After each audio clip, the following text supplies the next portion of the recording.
told you that no matter who you are or where you are, you can participate in science at NASA and make real-world discoveries alongside NASA scientists?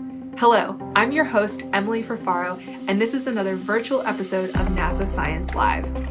From mapping the ocean floors to discovering new planets outside of our solar system, NASA has so many different citizen science projects where members of the public actually collaborate with NASA scientists to make amazing discoveries together. NASA's chief scientist, Jim Green, is here to tell us more. Have you ever had an aha moment? That feeling when everything just seems to make sense. Scientists have them all the time. Hi, I'm Jim Green, NASA's chief scientist, and I have discovered many new things in my career. And let me tell you, there's nothing quite like that feeling when you discover something important that no one in the world knows. What if I told you that through NASA's Citizen Science program, you too can experience that same feeling? Are you interested?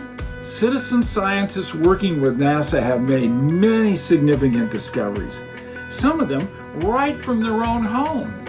For instance, 54,000 circumstellar disks have been found by citizen scientists. What are they?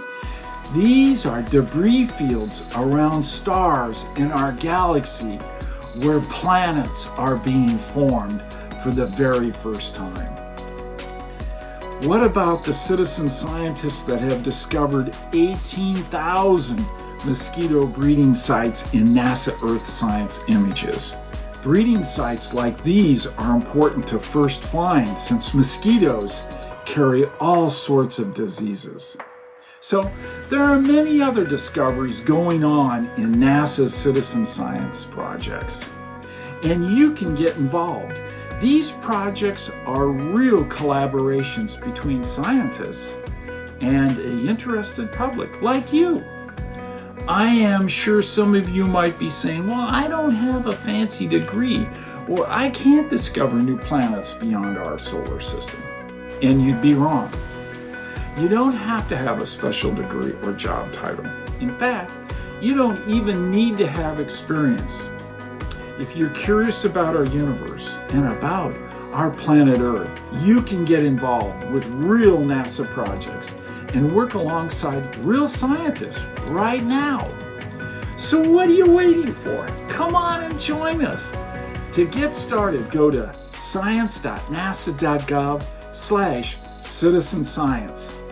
See you there. I don't know about you, but hearing about the discoveries made by citizen scientists is so exciting. If you're anything like me, science was always interesting, but I never thought I could be a scientist. So it was great to hear Dr. Green talk about how anyone can get involved with these projects and make discoveries. There are so many great projects that you can get involved with.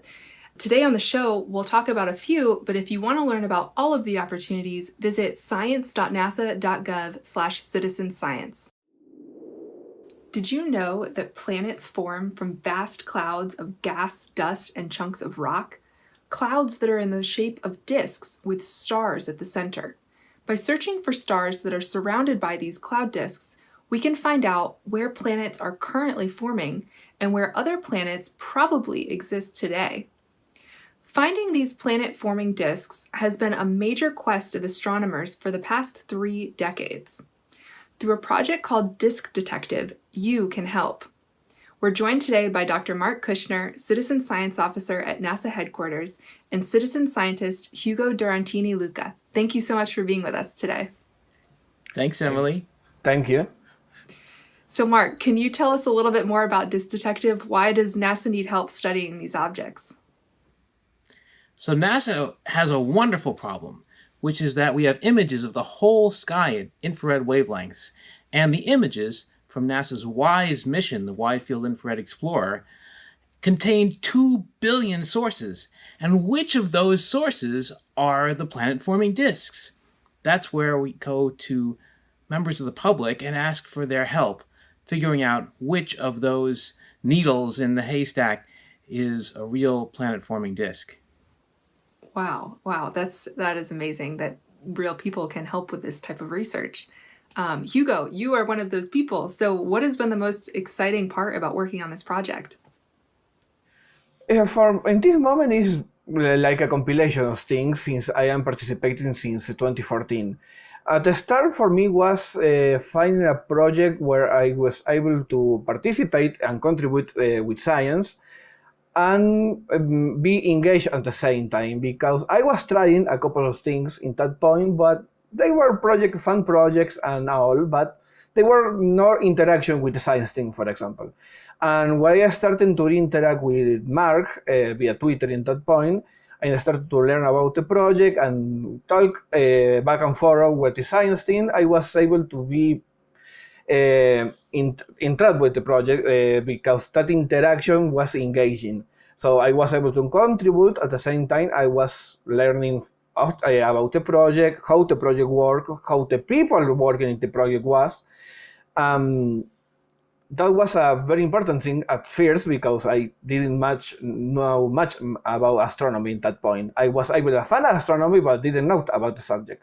So be able to participate and learn and reach the discovery like the Peter Pan disc for this detective was something huge. I was not even thinking into discovery at that point, maybe. I was only thinking in participate and be able to contribute in an active way. And Wow. we've been learning from you too, Hugo. It's been a wonderful 6 years working together with you. I feel so fortunate to be able to meet the citizen scientists that we've met through this project. Yeah, it seems like such a great community. So can anyone get involved and help with this project? What sort of experience do people need? No experience necessary. So you just go to diskdetective.org. There's a short online tutorial. In about 5 minutes, you're looking at data, you're helping NASA, and you're potentially making discoveries. Indeed. And remember, you are going to be having fun while learning. So be patient. If the project really caught your attention, you are going to have much time to learn about more details and different parts of the project. So have a try and have fun. That's awesome. That's such good advice. That was actually going to be my next question. What sort of advice do you have for people that might be interested in getting started?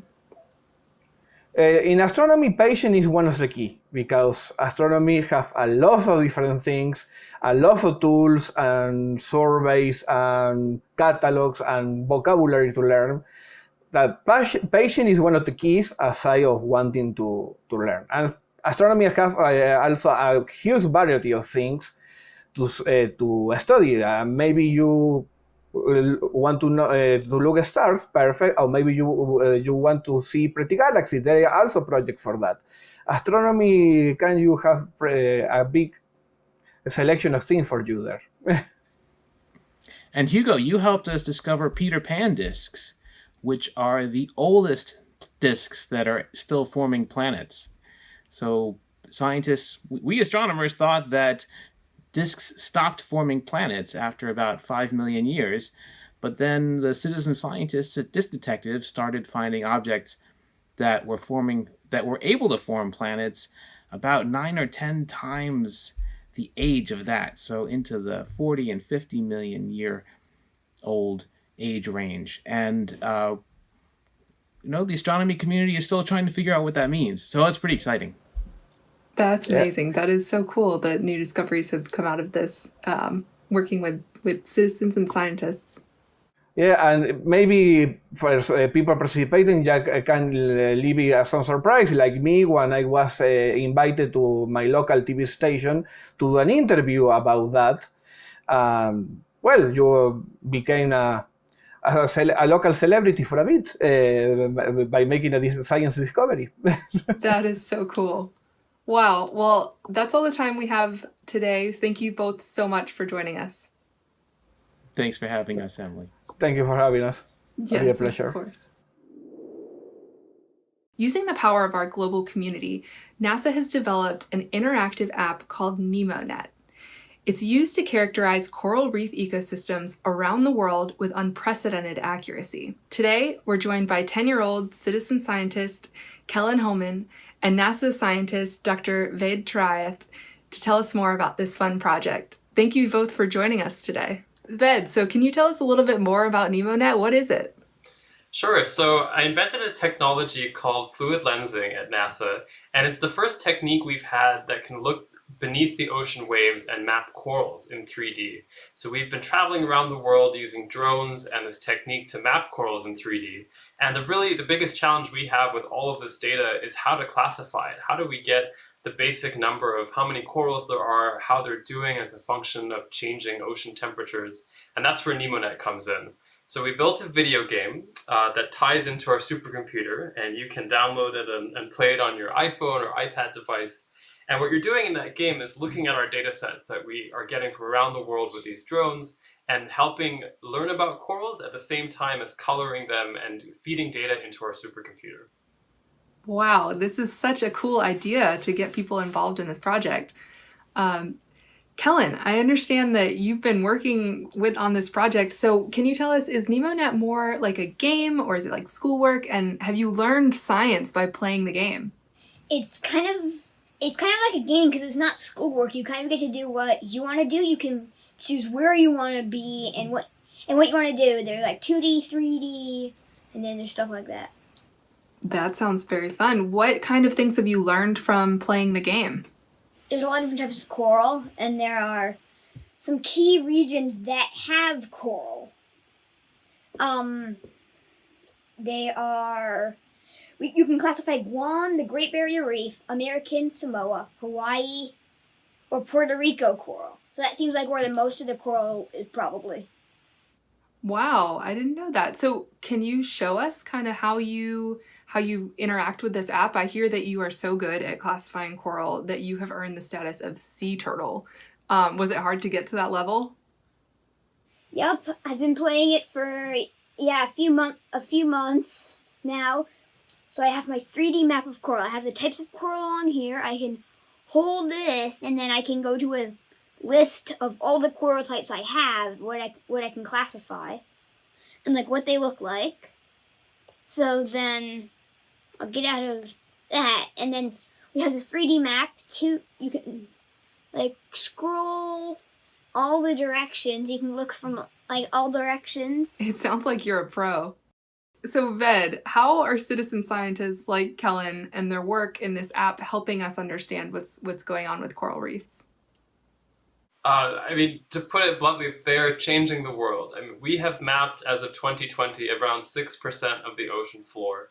And one of the reasons why it's so difficult to map the ocean floor, first is because it's difficult to see anything beneath ocean waves. So our instrument helps fix that and reveal that environment in 3D. But the second is, once you have all that data, it really doesn't mean anything unless you have humans come in and help annotate what it is we're looking at. Is it sand? Are we looking at sea cucumbers, seagrass, corals? And it really becomes a complicated machine learning problem.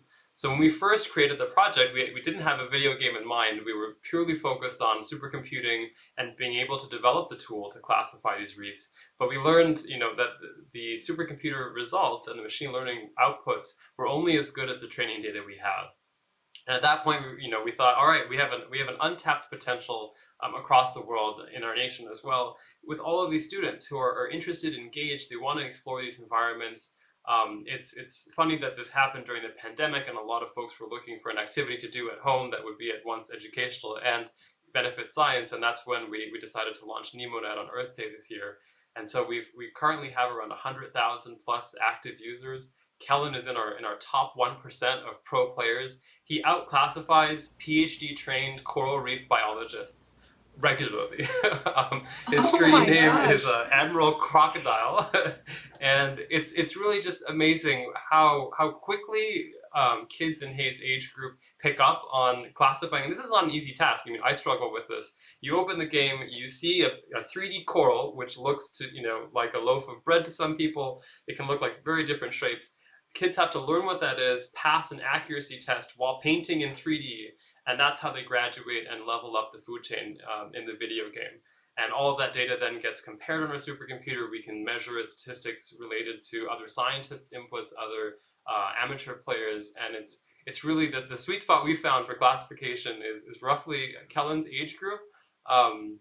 And the amount of time that they play, the knowledge they have in these environments is really just extraordinary. So yeah, I'd say we could not do it without kids like Kellen. This is so amazing. So, Kellen, do you have any advice for people watching that might want to get involved? Yeah, I also want to, where I actually have the number, there have been 73,588 classifications by everybody who's been playing NemoNet. That's amazing. And advice is definitely take your time and do it one at a time. And definitely look and make sure you know what each coral type looks like, because they do give actual pictures in the game of what the coral types look like. So that helps classify when you can see what the coral type looks like, and then you can put that into your knowledge of what you're looking for in the game. This is so cool. I am just so impressed, but thank you both so much for joining us. Let's move up into the atmosphere, way up to where the auroras dance across our skies. In order to track the appearance of auroras across the globe, NASA supports a citizen science project called Aurorasaurus, where volunteers submit reports and photographs through a mobile app and website. With all of this data from users around the planet, researchers are able to learn more about this mysterious and dazzling phenomenon. I'm joined by NASA scientist Dr. Elizabeth McDonald and citizen scientist Donna Locke. Thank you so much for joining us. Hi, thank you for including me. Hi, thanks. Of course. So, Elizabeth, why is it an important area of research to have these citizen scientists contribute regarding auroras? Yeah, so auroras affect our technologies on Earth and in the sky in satellites, and they move really quickly, and it's important to get an understanding of what they're doing, even when they're really quiet or really large, and citizen scientists can really help with that. Amazing. So, Donna, you are a citizen scientist with this project. Can you kind of walk us through what contributing looks like? Sure. What Aurorasaurus wants is our observations from the ground wherever we are. So we are their boots on the ground, eyes to the sky. And it starts with me watching the forecasts for the aurora and the solar activity, listening to the chatter on Twitter and our Facebook groups. And when the conditions are right and the sky is clear, I head out with my camera and I will take pictures of the aurora. And after that, I will report by going online to Aurorasaurus or on their app, but we would give them our observations and upload a photo of what we saw on the ground. Wow. And Elizabeth, how does that help you with your research? Well, knowing exactly what time it was and where the person was when they saw the aurora allows us to put all of those different images together along with our traditional observations and understand the phenomena in more depth. What kind of discoveries have citizen scientists made with this project? So one big one is something called Steve, which is actually an aurora that can be seen further away from the poles than the usual aurora. So overhead over southern Canada and the northern US. And it's very unusual. It kind of looks like an airplane condensation trail, but with a photograph, you can pick up these amazing colors as well. And by studying it further with satellite data and other data from the ground, we've discovered it's really like a flow-driven aurora. It's an east to west flow that is lighting up the sky and doing some amazing kind of new, unusual auroral activity that's still being studied now. Wow, that is amazing. So I've only seen auroras in videos and images. What is it like to see it firsthand? From my latitude in southern Manitoba, it just looks like a white light, maybe with a green tint to it. When it's active, then sometimes I can see the pink fringe along the bottom, and sometimes I can also see the red that goes high above. But most of the time, it's only about 30 degrees above the horizon where I am. Once in a while, it will go overhead. And it starts with just a low band. If we get to a substorm, then it will start dancing for about 30 seconds to about 20 minutes. And that's the very exciting part that we want to photograph. And after that is a very subtle pulsating aurora that is difficult to actually see with the eyes, but the camera can really capture it beautifully. That is just amazing. And so we only have a couple seconds left, but do you have a couple pieces of advice for people that want to get involved?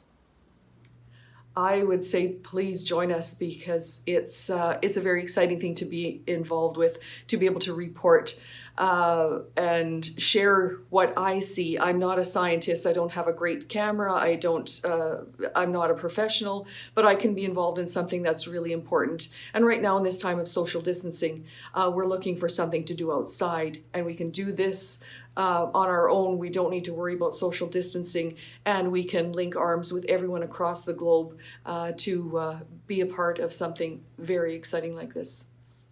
Yeah, virtually we can get together, and also it's really a great bridge between the public and the scientific community, and it spurs a lot of great communication and questions about what we're seeing.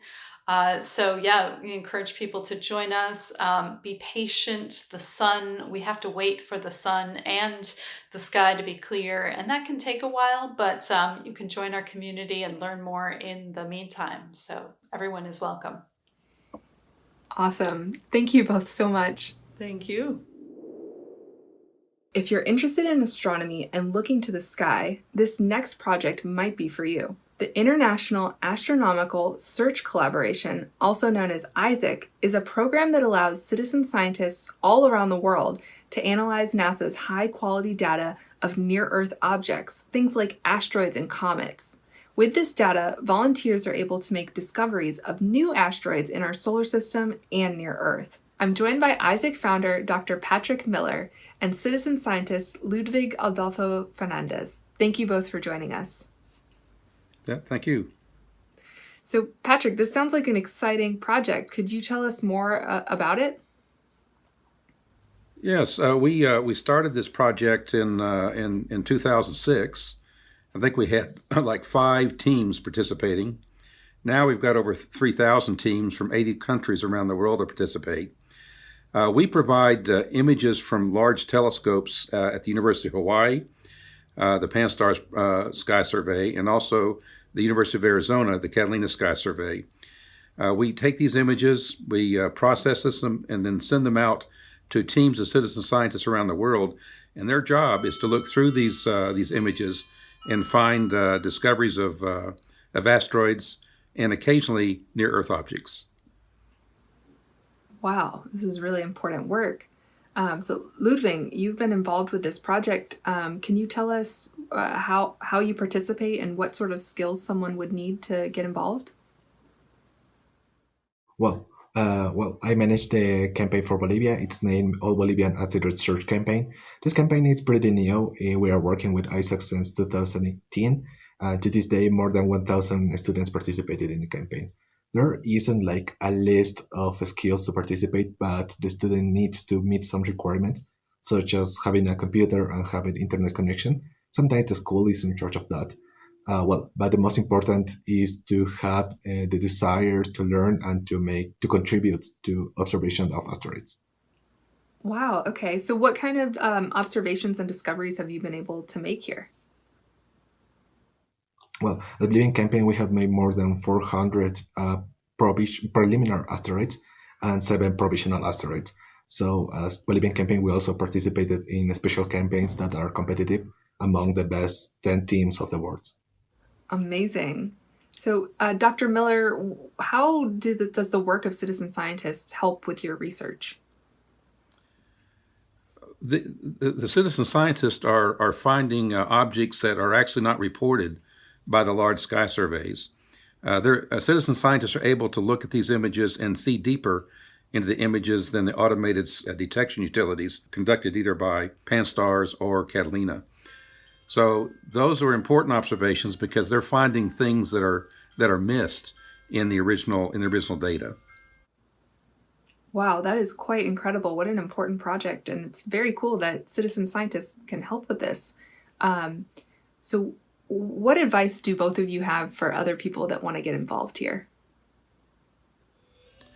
Well, from Isaac's point of view, if you'd like to participate, you're welcome to come to our website. And we have a registration form, and the staff and I will be happy to work with you. It takes a day or two once you send in your interests, and then we'll get you set up and participating before you know it. And it's free. Yeah. For me, is that don't be afraid to apply. It's a great opportunity to make important discoveries in asteroids. So there is a great experience. It's free and it's open for everyone. Amazing. Great advice. Thank you both so much for the work that you're doing and for being with us here today. So today we have explored our oceans, our skies, and planets that are far, far away. And we've learned that you too can be a scientist from your very own home. Let's see how the kids in this next video have been contributing to NASA research from the place where they live. NASA has scientists posted all over the world studying Earth's frozen regions. We've got people exploring ice sheets, glaciers, permafrost, sea ice, snow, and even ice on other planets.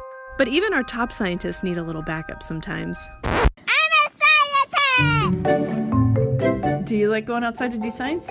Yeah, Why? because it's fun. Yeah. What's your favorite part? Frost tube. Frost tube! Cool! We're following the micro explorers that are helping NASA collect data from their own backyard. Do you think it's going to be frozen? Yeah. Yes? Why? Because it's very frozen! Here's the idea. Students construct a frost tube that gets put into a hole in undisturbed and uncompacted soil.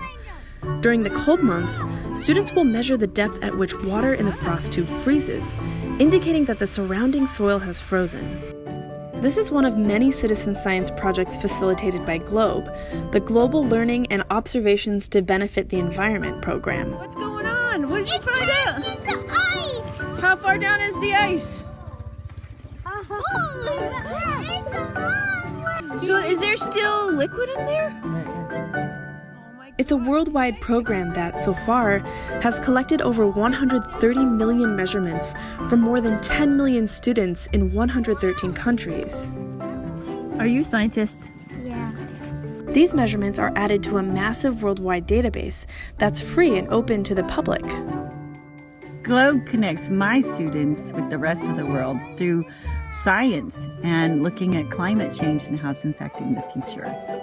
GLOBE teachers like Terry are transforming the way kids see science and how they'll respond to changes in their future environment. Let me see your happy face.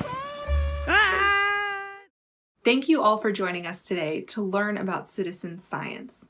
If you want to become a citizen scientist yourself, visit science.nasa.gov/citizenscience and explore all of the projects that need you. There's science that can be done by anyone, anywhere, all across the globe with just a cell phone or a laptop. You can also follow Do NASA Science on Twitter and Facebook to stay informed of the latest updates and discoveries. Thank you so much for watching NASA Science Live. Until next time.